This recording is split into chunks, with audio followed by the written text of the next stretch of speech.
Hello and welcome to another episode of the FemiNinja Project, and thank you so much for tuning in.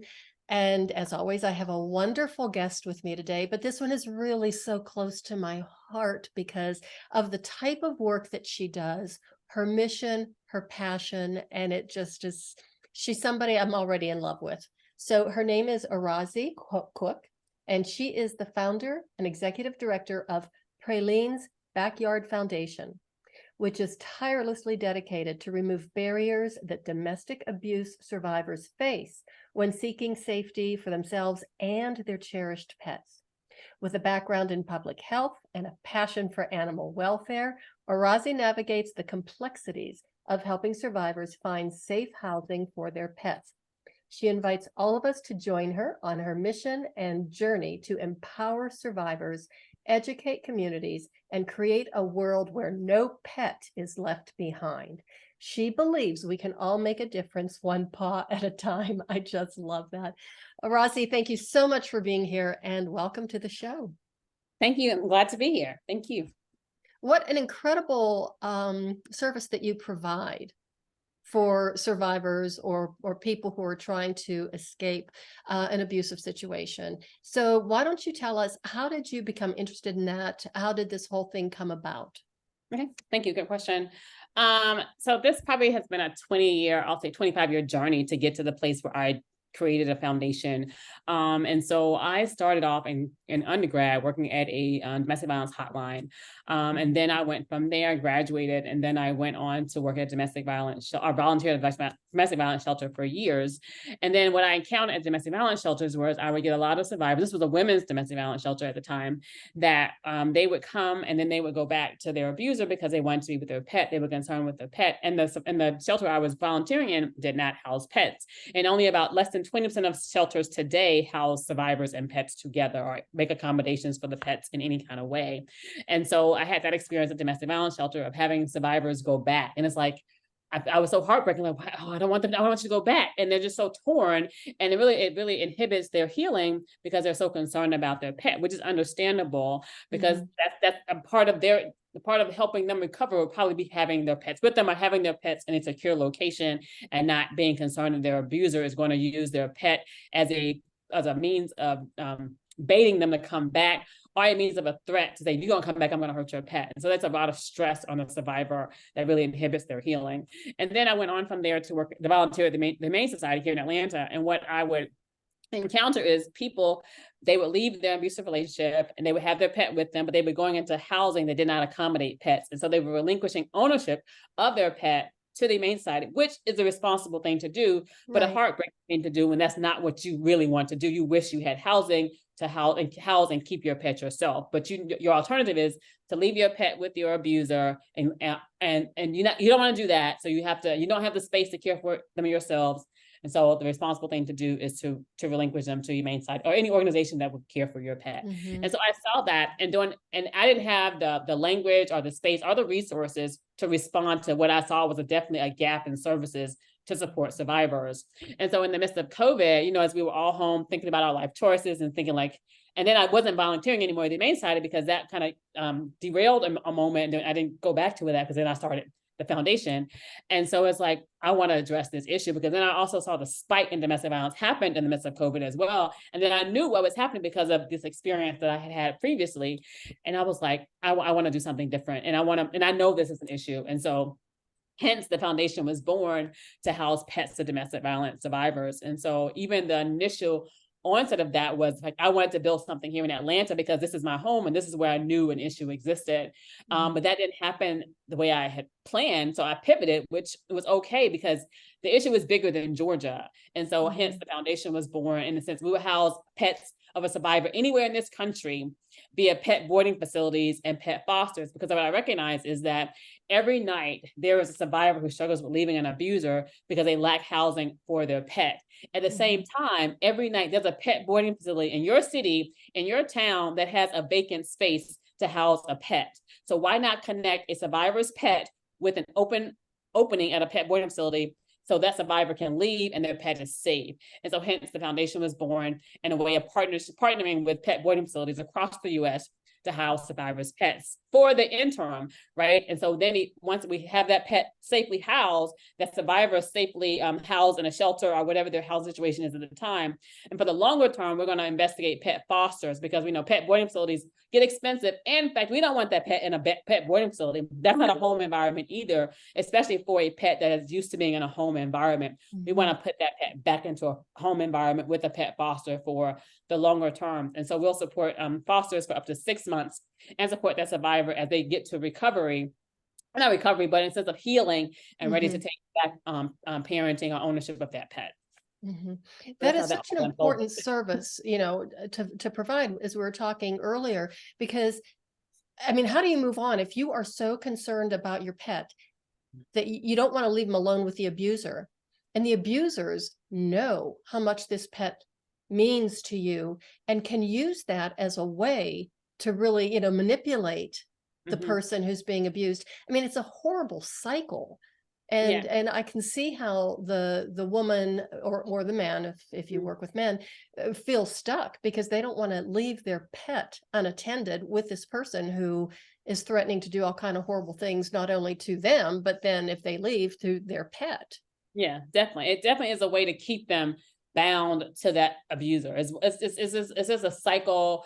It's a mental, it's what's called narcissistic behavior in terms of how they bait you, in terms of like, because the person wants, we all want love, and we find love in our pets, we find love in other people as well. And so when you have an abuser who is obviously psychological and physically abusing a survivor, it plays with their emotions, especially when you put their pet in the midst of that. And so it's like, well, I don't want to leave, because it's a lot of stuff in there that some people don't recognize. But I tell people all the time, like, even for me, like I mentioned earlier that I went on vacation a couple of weeks ago, and it's like leaving my pet just for a vacation is like, I'm like trying to see what's going on. Is she okay? Just all these things. And that's hard in the best situation, right? So imagine having to leave your pet in what I would consider one of the worst situations, and with a person who you know is not good for you. So you know they're not gonna be good to your pet either. And so it's just a really hard, and I stress to people all the time that when a survivor is concerned about their pet, there's a level of healing that they cannot even reach out of concern for their pet. And so if we can take away that one concern, alleviate that to a level that is okay for them, then they can really get to the point of healing for themselves. So that's just how I stress that. I'm so glad that you pointed that out about how stressed you were leaving your dog in good hands while you went on vacation, because even my husband and I, we have 2 dogs now. We at one point had 6 Italian Greyhounds and a Black Lab mix, but we were much younger back then. And, you know, I think we handled that better than we do just the 2 right now. But even talking about leaving town for a couple of days, we're looking at each other going, well, I don't want to leave them. And we've got a great boarding facility, but there's this attachment that it's like, I don't even think I could sleep without the dog right there in the room beside me. You know, I don't know if I could. So, and I like to think that I'm a fairly normal person, but, you know, that's up for discussion. But to be able to, you know, to leave a beloved pet, you know, in a situation like that is just, it's almost impossible. I can see how it would be an easier choice for a woman to say, I would rather stay just to protect the dog or the cat or the, you know, baby goat. Yeah. And every situation is different. Like I've had calls from people who they've left, they've living in their car. They're just are people that I get stories all the time, because I have social media. People respond to me and DM me all the time. And they told me how they're so thankful, and they thankful that I exist today. Like 10 years ago, nothing like this existed, and how they wish they had that back then, and how they'll tell me stories what happened to their cat or their dog, and it's just like so heartbreaking. And I'm so sorry. And they still battle with that decision that they decided to leave. And I try to always encourage them that you did what was best for you at the time. And our pets know us. They know the situation that we exist, even with an abuser, and they know, and they're thankful that we got out, right? And so even though you didn't get them out, they're thankful that you got out, because our pets, like you know how you trip over your dog sometimes. Like I have a small dog, but she's not that small, but she gets out of the way sometimes. So I'll trip over, and I'm just like, I'm so sorry, but she knows, like I didn't mean to trip over her, right? And so the same thing, our pets know that we would not leave them, and none of that we left, that it was because we had to do something better for ourselves, and our pets want what's best for us, and sometimes that's leaving them for your own safety. And so that's what I have to try to encourage survivors who reach out to me and they tell me their story, because they have a lot of guilt around that, and I don't want them to have guilt, because you got out, you are healing, and our pets want the best for us, and they're glad for you. Oh, they're just such sensitive creatures. I just love Yeah. them so much. What was I going to ask you? Oh, yeah. So let me clarify this. You started this during COVID. So like 2020, 2021? 21. Okay. So in 2021, you started this. It's now 2023. So in 2 years, you're already nationwide? Yeah. Well, initially I was just, like I mentioned to you earlier, I was just going to do Georgia like for the last year, but part of last year was all about just building here in Georgia. But then that didn't come into play because I learned a lot about building codes and a lot of different things. And it was just like, oh, this is a lot. But then I thought I've always believed in partnership, and I always think about, why don't we like contract people in? Like I used to work in international aid, and we would like, I would live in different countries, and we would like bring people from around the world to build a building. And I'm like, there are no builders in this country. Why are we shipping in people to build a building when there are builders here in this country? And so the same idea is, I believe in partnership. Like, I don't need to build it. I don't need to own a building. There are pet boarding facilities across this country who house pets very well, who have the trained staff and the capacity, and who already are doing it. So how can I partner with them to house pets of domestic violence survivors? And it makes the reach bigger than Georgia. I was just looking, I was being kind of, I won't say small minded, but I was just looking at Georgia. But if I work in partnership with people, I can go much further. My pastor used to always say, many hands make light work, right? So if I have all these hands of pet boarding facilities across the country, I can do more than just me by myself here in Georgia. And I can help survivors in California, Utah, Texas, Idaho, anywhere, because there's a pet boarding facility there. And I know that there are survivors in each of those states who have pets and they need housing for their pets in those states. Because as I mentioned earlier, less than 25% of domestic violence shelters and shelters in general provide housing for pets.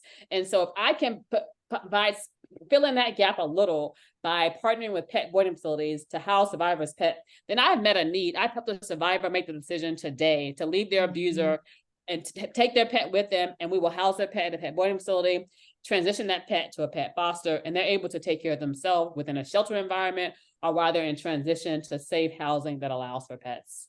Wow. Now, how many, I mean, you've got this incredible network then already that you built in 2 years, nationwide. How many states are you in?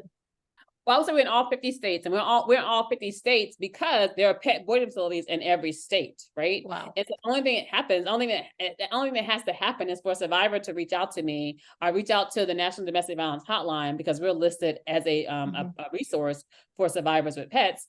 And then they'll connect us and then say, well, tell me where you live. Where would you like your pet to be housed?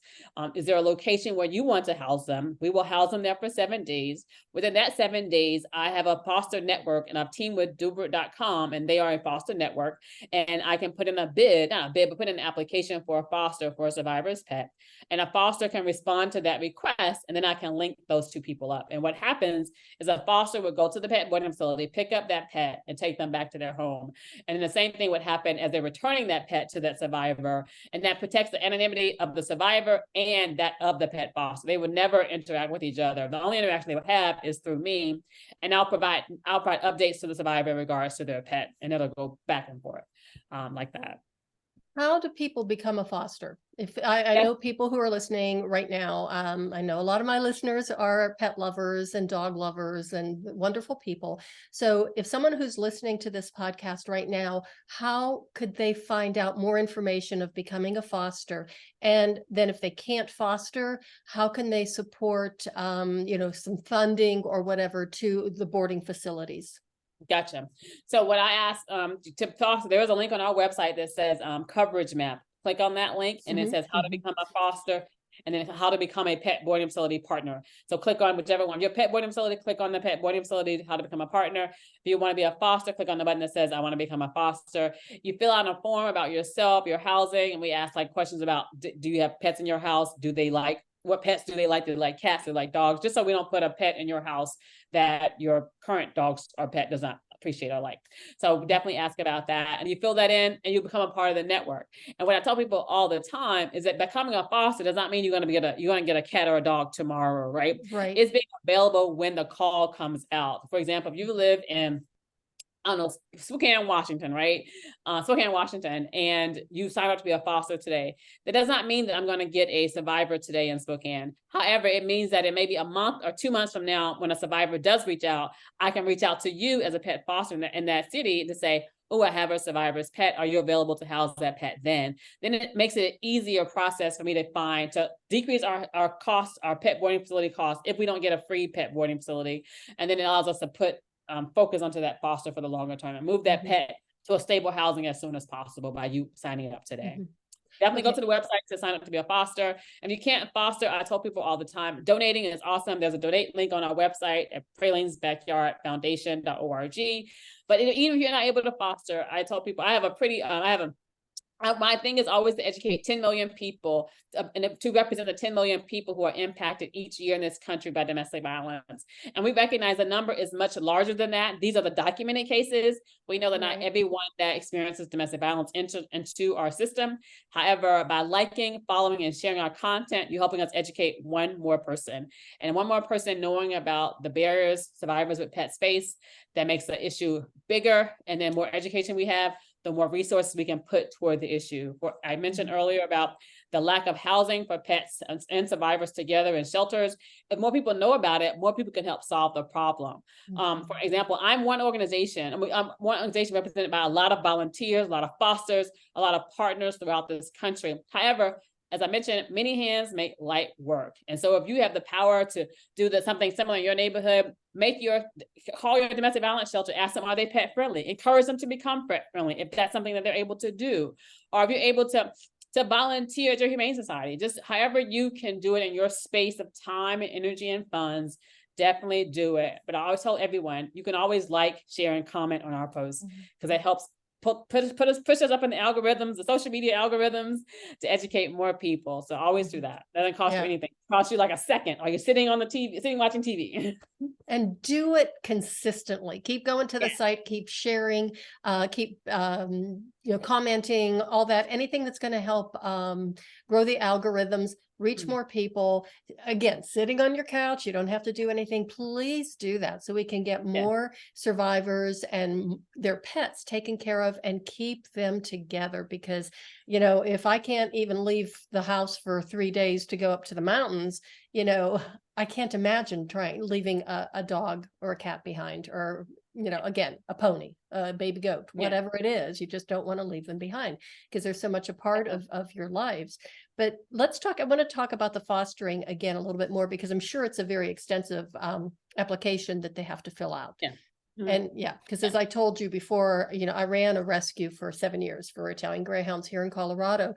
And what we would do when we were looking for either foster homes or for people who wanted to adopt an Italian Greyhound from us, we actually, with the application process, we would do a home visit. So it would either be, myself and my husband, or it would be, we had a small group of volunteers that would do it too. How do you handle that when you're across the other end of the country? And I know, definitely. I have not done a home visit. I do a Zoom video. That's what I've done. But that's all I've done. Just not all I've done, but I've done a Zoom. We have extensive application. We have a contract that they sign, because also we get into the idea. I'm sure you have like people foster pets, and they decide they want to do some expensive medical procedures. Like, oh, we didn't get approval for that. So it's like, I learned that early on. Oh, I hadn't even thought about having that, but lesson learned. Right. So let's get approval before we decide to engage in medical treatments. But definitely that. But I haven't done a physical home visit, but I think the beauty of the social media and really vetting the people, and people are interested in helping this demographic of people, that I have not had any issues in terms of people not being able to house or treating their pets in any kind of way. I just, a lot of people who I've gotten to foster already foster. They fostered before, but I would love to, and that's probably because it's easier to build a community that's already fostering. But I would love to get a person who's never fostered. It's like, you all can foster too. It's not that hard. I mean, it does have it. Every dog is different. Every cat is different. It's just being patient. Just like if you were going to the Humane Society today and adopting a dog or a cat, it just takes patience, and know that these pets have experienced trauma. And I think that there are ways to identify trauma even in pets, because they're kind of skittish, kind of what you would see in a, if you adopted a dog or cat from a humane society, there's a level of apprehensiveness that happens. And the same will happen with a survivor's pet. It's just being sensitive to their situation and just being patient, and knowing that's going to happen. I think so often people don't know what's going to happen. So not knowing and educating is part of as my job as being the director, and our volunteers and our partners, is to educate fosters, like, this is what's going to happen and it's okay. Like, if they don't eat for a day or two, it's because they're just nervous. Not that you did anything wrong. They're going to be okay. No need to go to the vet. They will eat eventually. So just be patient, give them water and access, and they will get to that. I'm just like, just give them a little treat, just give them a little more of the treat than normal, but it'll be okay. So really, And give them space. Sometimes yeah, they just need space. Give them the space. Just as I mentioned, I kind of just compare it to when you adopt a pet from the humane side, the same relationship that happens when you get a foster temporarily. And I stress too that we do not, fosters are only for 6 months. I'm working with a person now, just that we're trying, we have the, because I want to really honor the time commitment that my fosters have given to us in that 6 months. And so I don't want to go over that. And so I'm really trying to support survivors in terms of like getting set up for housing. And so we'll do different things. And I've learned a lot in regards to that as well, because I haven't been in an apartment situation or a housing situation that wasn't a home, where they have like pet rent, and they have like even like a fecal test you have to pay for these days. Because if you, I was like, oh, well, this is neat. I didn't know that. Right. Because if you don't pick up your dog's poop, there's fines and stuff, and they have DNA, the test that shows you this is your dog's poop. So that was that. So that's it. Well, So, I yeah. wish they would have that here, for whoever it is in my neighborhood who lets their very large dog poop in my front yard. And Oh, it's happened no. like 3 times. And, it's like, I go out and I pick it up, when I see it when I'm getting the mail. But I thought, who does that? Yeah. Yeah, Don't do that. That gives pet owners a bad name. We don't need that. yeah, definitely. I would agree. So I'm learning that. So I really try to support survivors and moving to that, getting that permanent Right. housing, because we want to reunite you with your pet. That's the goal is always to get you back with your pet. We have no desire to keep your pet. We want to give you the safety and the space. I tell people that not every survivor goes into a shelter environment. Sometimes Right. they need a few days to get away from their abuser, get their self together, and have a moment, not having to worry about caring for their pet. Just give them that space to what I call, I call it to breathe, just to, I'm Yeah. safe One now. less thing to worry about. Yeah. So, and having a pet, it is a responsibility. I tell anybody, like, people, a pet is not a gift; it's a lifetime commitment. So, in Mhm. terms also for a fostering, just letting, you want to give that, giving that survivor some space by putting that pet in pet boarding facility. Give them a few days just to regroup, and then when they're ready, which is maybe 7 days, but they don't necessarily want their pet to go into a foster. They want to get them back sooner. They have housing somewhere else with a parent outside of the state. However that Right. happens, we want to support that as well, because definitely is about giving the survivors space to heal and to recover. What an incredible gift you're giving those survivors, that weight taken off of them. I mean, there's so many other things that they have on their mind, things that they have to worry about. And then at least they know that their pet is safe, and that in a loving home, or in a shelter, or a boarding facility. And then they can come and get them back and just restart their lives together, rather than having to go through even more trauma. Because it Yeah. is traumatic for the animals too. I mean, animals are very sensitive. Oh, I definitely said that. I tell people that animals they have a moment of healing too. Like, definitely. They've Mhm, experienced the abuse and the trauma as well. So mhm.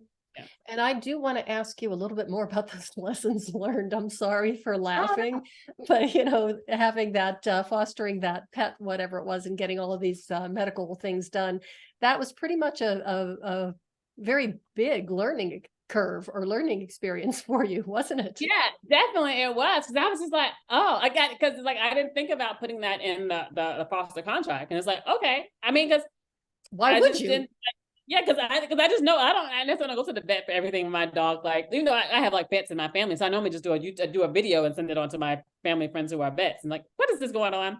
But I necessarily don't go to the vet just because whatever. Like, I don't know. Like, if they're not eating, yeah, it's okay. Yeah. They're in trauma. Give them a day or two. It'll be Mhm. okay. Yeah. So just stuff Don't like that. traumatize them even further by taking them to a new vet who's trying to Exactly. look for a problem that might not be there. Exactly. Yeah. Exactly. So on that note, were there any other surprises or lessons learned along the way?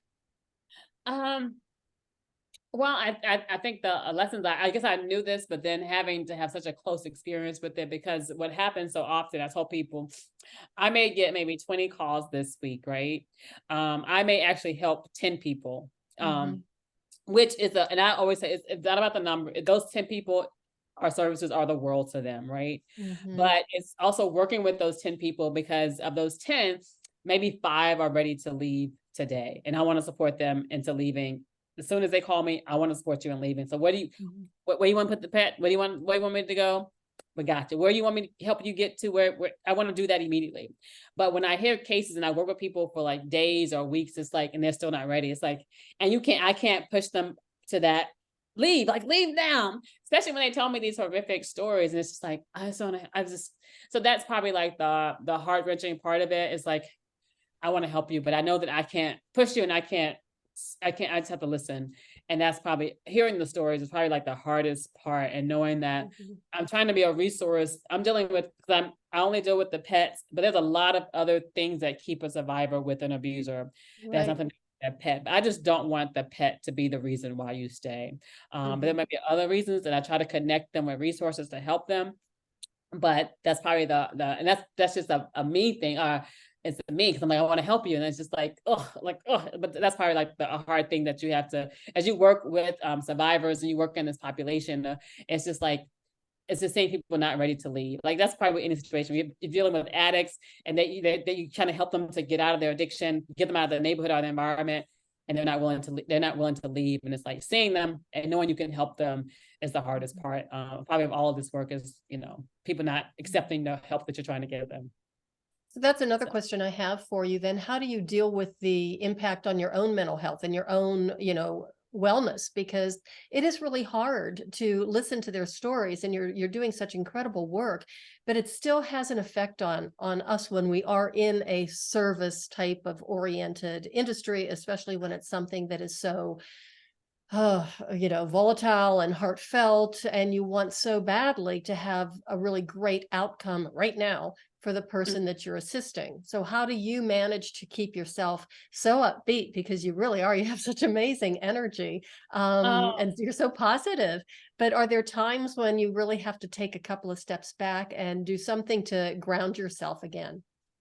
As I mentioned, I just went on a trip with my best friend a couple weeks ago in Colorado. That was help with grounding. And also I have a therapist on call who's also my best friend. He's a licensed therapist, and just being able to share with him, because there is a weight that comes with this work. And then, not even to mention, I have a personal life as well. I have a family life, right? And so it's definitely that. And so I believe in therapy. I believe in seeking mental health. And I've done that probably since I was like 18. I've had a therapist in some capacity off and on. So I definitely believe in sharing that experience and really getting feedback. And I'm thankful that I have a board that supports the foundation and can supplement the weight when it begins too much. In terms of like, if I can't deal with this, I'll send an email to the board like, can y'all deal with this? I can't deal with this right now. I don't have the Mhm. space for it. And part of me being able to know that I can send it to the board is me recognizing my limitations. And like I mentioned earlier, I'm all about partnerships. Many hands make light work. I'm the face of Praline's Backyard Foundation, but please know there are hundreds of volunteers that are behind me, in terms of volunteers as fosters, people that send emails out, people that call pet boarding facilities to partner with us. So I'm the face, but they're the hands that make this work. And I'm so thankful to each of them. I'm thankful to my board, and I'm thankful for everyone on social media that has followed, liked, and shared our content. I don't like the whole follower idea, but I create a community of people that support us in terms of liking and sharing our content. And I Mhm. want to create a community of 10 million people, as I mentioned earlier, to help educate 10 million people, represent 10 million people impacted each year. So, Wow. but definitely therapy, friends, a support system that loves me. And I'm so thankful for their support, and more than just words, but in action too, because people say they Mhm. support you, but they don't do anything. So I'm Mhm. just so thankful that I have a support system that does that. Well, how could they not help but love you? Thank you. And you keep saying that many hands make light work. I keep thinking maybe I should, title that's the title of the episode, because you keep saying it. Oh, But it's true. It's when you do have that, and yeah, support, like, hey, you go girl, that's really nice. But the kind of support with the you go girl, how can I help you? yeah. Yeah, And what can I do for you? exactly. Exactly. Yeah. Yeah. So, So yeah. tell a little bit more about Pralines, hang on a minute, my notes, I can't even read. Yes, the Praline's Backyard Foundation. You have an amazing website. I love the website. So everybody who's listening to this podcast, you have got to go right now and check out the website. The pictures are absolutely beautiful. It's so engaging. It's so compelling. It just draws you in. Oh, But thank there you. are several links, and you have a lot of resources listed on the site. And, I want you to just tell us where people can find you besides going to the website, what social media platforms you're on. All of these links are going to be in the show notes. I've already copied them down, and I'm highlighting the one link that does go to the coverage map. Okay, gotcha. Because I thought that was really important. So just go ahead and tell the audience where they can go, how to find you, how to contact you, the best social media to go to help you build this, get to these, how many million, 10 million a year? 10 million. I want to do 10 million people each year are impacted by domestic violence. And so I want to create a community of 10 million people for each survivor that's impacted, each survivor that happens in this country. Wow. So one advocate for each survivor. Wow. So, yeah. So how can we do that? So you can do that by following us on Instagram at Pralines_backyard. You can follow us on Facebook under the same name, Pralines Backyard. I'm also on LinkedIn under Pralines Backyard Foundation. I'm also on, what else? Facebook, Instagram, YouTube. We have a YouTube channel, which I'm sure this post will be on there as well. So definitely look us up, Pralines Backyard on YouTube. So definitely just share our content. And we also have a website, pralinesbackyardfoundation.org. And also, if you are a domestic violence survivor and you need assistance today housing your pet, definitely call 1-800 domestic violence hotline to seek assistance, and you request that you need housing for your pet. One of the resources, if there's not a shelter in your community, they will connect you with is Praline's Backyard as well. So that's how definitely reach us. And definitely follow, like, and share, and help us educate 10 million people about the barriers survivors with pets experience. Wow, my goodness. Okay, one last question that I think is really important right now. Okay. Where do you get your energy from? Because I want some of that. Oh no, I don't have any energy. I guess I have energy. I have energy, but I don't know where I get it from. I guess I couldn't even say I ate a lot today, so I don't even know. I guess I get energy from, honestly, each day. I post each day on social media, and I hear people's stories. And like I mentioned earlier, I hear stories of survivors who left their pets behind years ago, or even recently. They just didn't know about the foundation, or there wasn't anything available in their community they were aware of. And it's just like that. I want to be the voice for them. Someone said, I was speaking to a survivor the other day, and they mentioned to me that they suffered in silence for years. And I think I want to be the voice of those who feel the need to be silent, because there is something very vulnerable about saying that I am experiencing domestic violence and I need to leave my home. And there's a lot of feelings, there's a lot of shame around that. And I want to represent all those people who feel shame and they can't speak up for themselves. So that gives me energy, because thankfully, I'm not experiencing domestic violence, but I did come from a home of domestic violence. And so I want to speak for those people that don't have the voice to speak. And I have a loud mouth.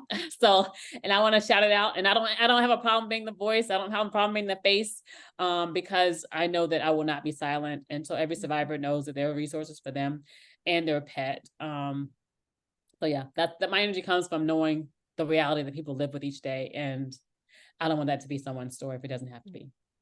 You are a voice for the voiceless. Thank you. So thank you for doing that. I do want to mention, you had mentioned just the word narcissism or narcissist a little bit earlier.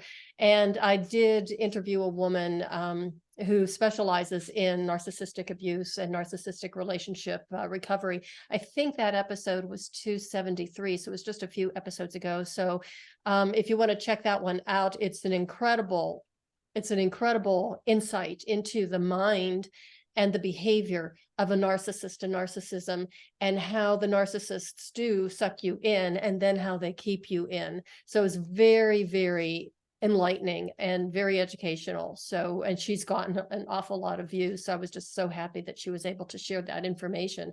But it's just a whole part of the package when it comes to domestic abuse, any kind of abuse, any kind of like addictions, and some of the horrible things that we see in our society sometimes.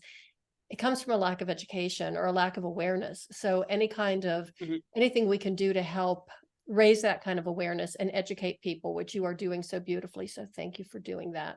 It's going to make the world a better place. And I certainly want to live long enough to see that. Well, thank you for sharing your space with me, because my goal is definitely, as I mentioned, to educate and to raise awareness on this issue, because I think that each time I tell this story, people are like, it resonates with so many people. They just never thought of it, never thought about the pets, which I understand. If you didn't have this lived experience or volunteered in either corner of domestic violence shelter or with animals, you would never know this, right? And if you're not experiencing it. And so it's like, we have to raise awareness. And part of that is just sharing the story of survivors, sharing the message and the mission of Praline's Backyard Foundation. And so thank you for allowing me, sharing your platform with me, so I can tell the story to more people. So thank you. Okay. And I've just lied to you. I have one more question. So, oh, okay. How did you come up with the name for Praline's Backyard Foundation? I love the name. Oh, thank you. Well, I have a beautiful Cocker Spaniel, Praline Pecan, and she has an absolutely awesome backyard, which sits right in front of me right now. And she loves it. And it's such a place of peace and relaxation. And it's just a beautiful backyard. And I want to give other people's pets that safety and peace that my dog currently has. And so that's what called Praline's Backyard. And so I want to give other people's pets the same kind of peace and tranquility that our backyard has. You have such a generous heart and a generous spirit. I just love it. So thank you so much. Thank you for being on the show. Before we sign off, do you have one final little pearl of wisdom or one final thing that you want to imprint on the audience and leave them with? Can be anything. Just thank you all for listening. Thank you for being a voice, like I said, for all the survivors that feel silenced. So thank you. That's what I would say. Just be a voice for the silenced. Okay. Well, thank you, Orazie, for being here. I really appreciate it, spending your time with us. This has been very informative and in some ways an awful lot of fun as well. Okay. Thank you. And everybody, thank you so much for listening. Wow, what a story, huh? Make sure you share this episode with every single person that you know. Make sure that you go to Orazie's website, go to all of her social media sites. Make sure that you like, you share, you comment, and make sure all your friends are doing it too, because we want to make sure that we help her get that 10 million, 10 million survivors? Or 10 million? A community of 10 million people to represent the 10 million people who are impacted by domestic violence each year in this country. Okay, well, let's help her do that. And that is the way of the FemiNinja.